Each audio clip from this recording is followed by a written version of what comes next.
I truly believe the fines, the targeting, the negative publicity shined on this issue, that's very unnecessary and has furthered the mental health issues for Ben. So either you can help Ben or come out and say he's lying. Which is it? So back here in Los Angeles, Brian, we have Richard Jefferson beaming in, joining us. But Brian, you spoke to Rich Paul. What did you learn? We have to realize that Rich is speaking for Ben because Ben hasn't spoken publicly since June, since the end of the playoffs last year. And so what Rich is saying is that he doesn't believe that the Sixers actually, he doesn't think that the Sixers are helping Ben return to play by the way that they're behaving with these fines. He thinks it's actually counterproductive. And really, if I could just say what the bottom line here is, and really this has been the bottom line for months, Malika, and I'm afraid to say it's going to be the bottom line for months going forward. Ben does not want to be there, but wants to get paid. The 76ers want Ben to play, but in lieu of that, don't want to pay him. And frankly, the NBA doesn't want that either because it then sets the precedent. If you're not happy with your situation, not only can you demand a trade, you can demand a trade and not play and still get paid. And so that is where we are. We are at a stalemate. And everything about it, the fines, the using of the escrow, seeing a therapist, all of those are details in this overall fight that is really about that bare principle. And I don't think we have any end in sight. And what Rich Paul is basically doing here is coming out, putting his name on it, and making that clear. Okay, no end in sight. So Richard, at this point, I mean, do you see any way in which Simmons is going to be able to play for the Sixers?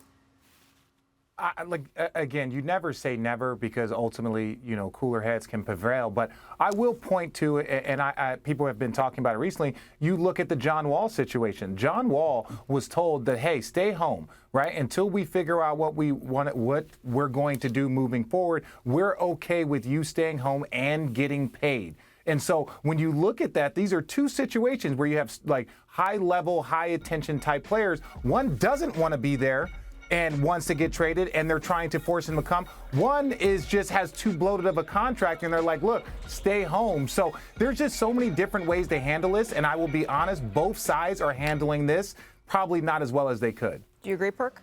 I mean, here's the thing, right?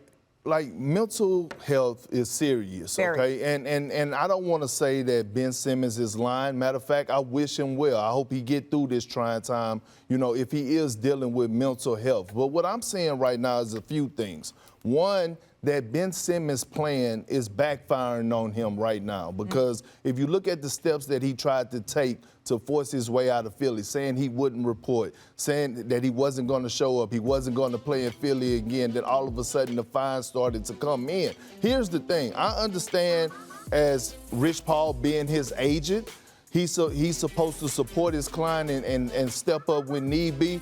But we're just waiting on a statement from Ben Simmons. We are talking about a grown man here. Like, at some point, like Calvin Ridley did for the NFL, make a statement. Say that you're battling this. It's okay. But I said this before.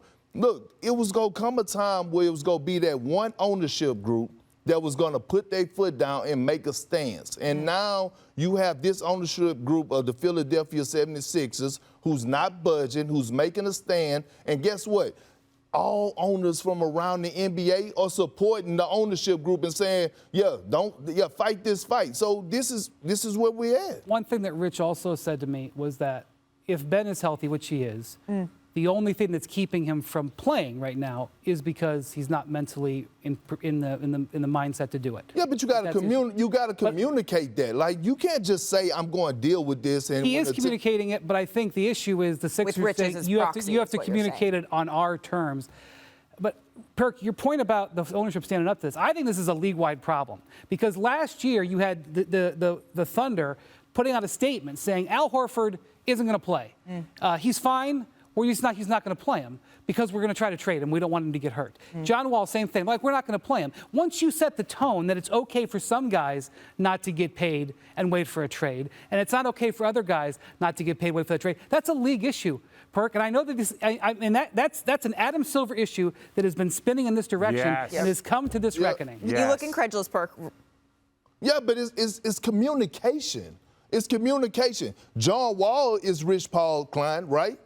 Doesn't John Wall he's under Clutch Sports. It's about communication. And John Wall actually is sitting on the bench. He's actually visible at every game. And it wasn't just like it was him saying, I'm not going to play. The Rockets was, in on this. In the Al Horford situation, Sam Preston was saying, Al, look, you don't have to play. So, it's a communication thing. So when Ben just goes silent and feel like he's going to do things his way without communicating, not returning people's phone. He would say, Perk, that he told them in June, trade me, and then he told them in August, Brian, I'm not going to play. I'm just saying that's his communication. We have one side of it. We have Rich Paul's side of it, and I didn't heard stories as well. I talked to Doc Rivers as well, that things I will not air out that me and Doc Rivers talked about that I could say, hey, no, that's not how the meeting went. All right, Richard? Well, look, everybody is making good points, but I really like what Brian says. This is a league issue.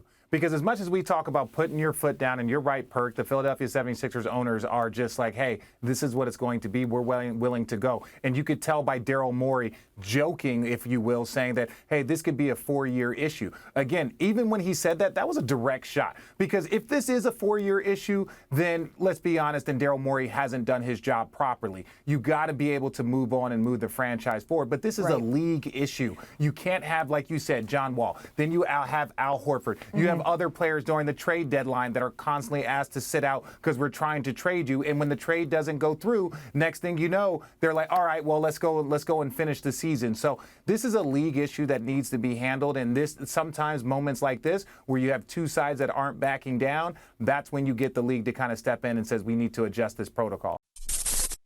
Thanks for watching ESPN on YouTube. For live streaming sports and premium content, subscribe to ESPN Plus.